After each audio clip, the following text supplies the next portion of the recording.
जो तस्वीर आपने पेश की है, यकीनन वही आज मुल्क के सामने है और हम सब लोग उसको देख रहे हैं, उसकी शिनाख्त कर रहे हैं। लेकिन ऐसा हो क्यों रहा है, इसकी जड़ में जाने की जरूरत है।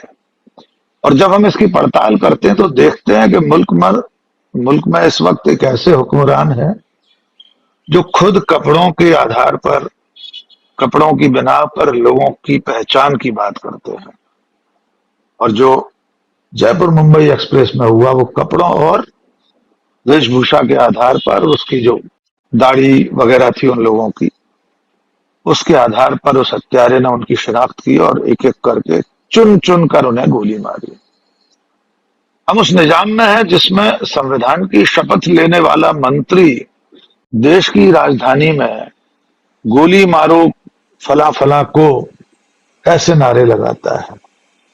हम उस दौर में जहां पर अदालतें ये कहती हैं कि ये नारा मुस्कुराकर दबाया गया था, यानी हेट स्पीच को और हेट स्पीच देने वाले को इस बिना पर अदालतें छोड़ रही हैं कि उसने मुस्कुराकर कहा था। ये किसी सभ्य समाज में न्यायिक व्यवस्था के ऊपर भी सवालिया निशान है।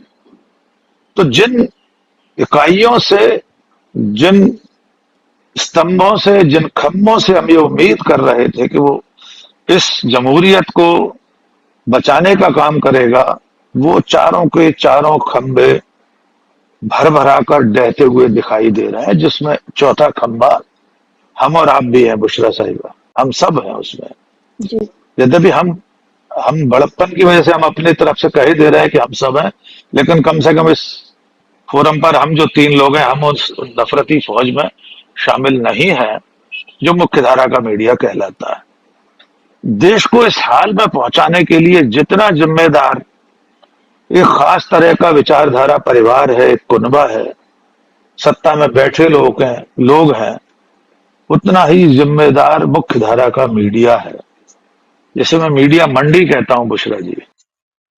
वो बोली लगाती है सिर्फ, और उस वक्त अपना धंधा करते समय वो ये भूल जाती है मीडिया मंडी कि ये उसके प्रोग्राम, उसकी हेडलाइंस, उसके थंबनेल्स आने वाले दिनों में किस तरह की नफरत की पैदावार खड़ी कर रहे हैं।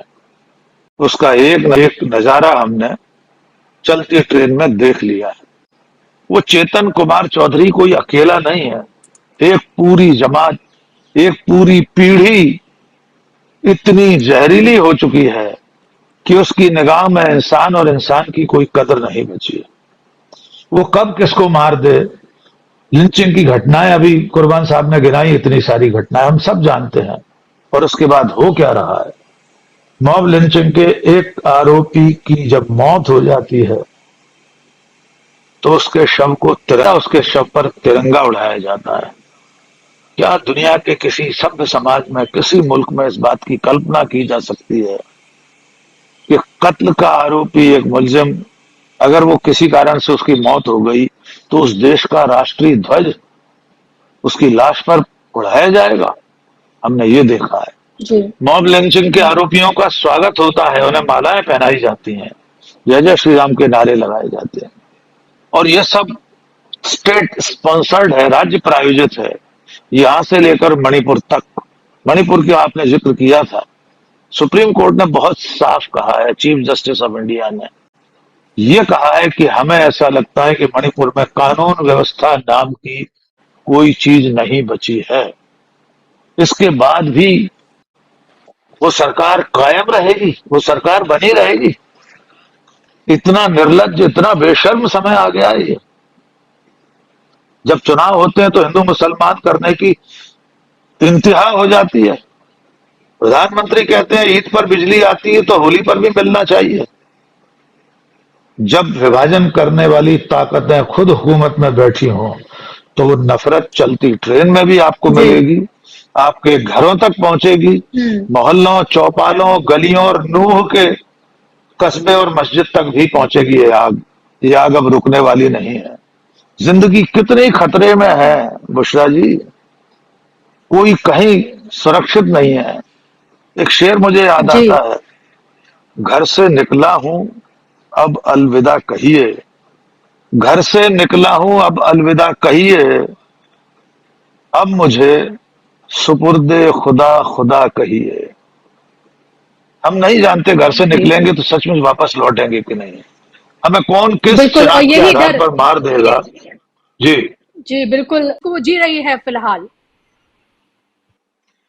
देखिए जी, सिर्फ इलेक्शन तक तो महदूद नहीं रहने वाला। उनका जो अंतिम लक्ष्य है, उनका जो टारगेट है, वो इस देश को हिंदू राष्ट्र बनाने का ही है। आपने जिक्र किया था उस संत समागम का, यद्यपि मैं उसे संत सम्मेलन भी नहीं कहना चाहता, उनमें से कोई संत नहीं था। उनके नाम भी लेने में यति नरसिंहानंद इत्यादि इत्यादि, बहुत खेद होता है उनके नाम लेने में। उसके बाद प्रयागराज में हिंदू राष्ट्र का संविधान बनाने के लिए बाकायदा समिति बनी थी और शायद उसे 2023 के माघ मेले तक संविधान प्रस्तुत करना है। मेरा एक वीडियो है, मुझे देखना पड़ेगा कब उन्हें बनाकर देना था। आप सोचिए, जिस देश में अलग खालिस्तान की मांग गैर कानूनी है, उस देश में हिंदू राष्ट्र बनाने की मांग गैर कानूनी क्यों नहीं हो सकती? क्यों नहीं उस पर कार्रवाई होना चाहिए? आपने राम मंदिर का जिक्र किया। कल कुर्बान साहिब, कल गृह मंत्री अमित शाह इंदौर में थे। उन्होंने कहा माननीय नरेंद्र मोदी के नेतृत्व में सुप्रीम कोर्ट ने राम मंदिर का फैसला सुनाया। यानी इस देश में पहली बार ऐसा हो रहा है कि सुप्रीम कोर्ट के अंतिम निर्णय का श्रेय भी प्रधानमंत्री को दिया जा रहा है। ये वाक्य है, आप चेक कर लीजिएगा, ट्विटर पर सब जगह आपको मिल जाएगा। अमित शाह ने कहा कि माननीय नरेंद्र मोदी के नेतृत्व में सुप्रीम कोर्ट ने यह निर्णय किया और राम मंदिर का रास्ता तय हुआ। पूरी व्यवस्था एक विचारधारा के तहत चल रही हो, सारे अंग उसके प्रभाव में हो, और जनता भी, माफ कीजिए आप दोनों के अलावा मैं ही उस बहुसंख्यक समाज से हूं। मैं तो खैर धर्म जाति की सब बेड़ियां वर्षों पहले तोड़ चुका हूं। मैं तो इंसानियत के धर्म में यकीन करता हूं। मेरी जाति जिंदगी से लेकर मेरा पूरा कुनबा, यद्यपि ये फोरम नहीं है उसका जिक्र करने का, फिर भी मैं ये जी कहना चाहता हूं कि बहुसंख्यक समाज इस देश का पागल हो चुका है। जिस आंकड़े का जिक्र कर रहे हैं कुर्बान साहब, मैं तो हमेशा इन लोगों से पूछता हूं कि तुम 100 करोड़ होकर अगर खतरे में हो तो तुमसे ज्यादा कायर, नकारा और कोई हो ही नहीं सकता। वो भी तब जब तुम्हारा हिंदू हृदय सम्राट प्रधानमंत्री है।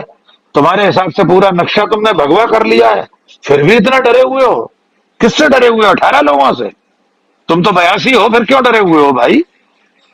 इतिहास की बात कही कुर्बान साहब ने। सच बात यह है कि ये जो विकृत इतिहास इन लोगों को परोसा गया सोशल मीडिया के जरिए, व्हाट्सएप यूनिवर्सिटी के जरिए, इनको नहीं मालूम कि औरंगजेब के दरबार में सबसे ज्यादा हिंदू राजा थे। इनको नहीं मालूम औरंगजेब के समय दुनिया की कुल वित्त व्यवस्था में 27% 21% योगदान भारत का था औरंगजेब के समय। इनको जो गलत इतिहास पढ़ाया गया हिंदू मुसलमान करने के लिए, सिर्फ नफरत की राजनीति के लिए, और ये सिर्फ सत्ता हासिल करने तक रुकने बिल्कुल। वाला और नहीं है। राकेश जी, ये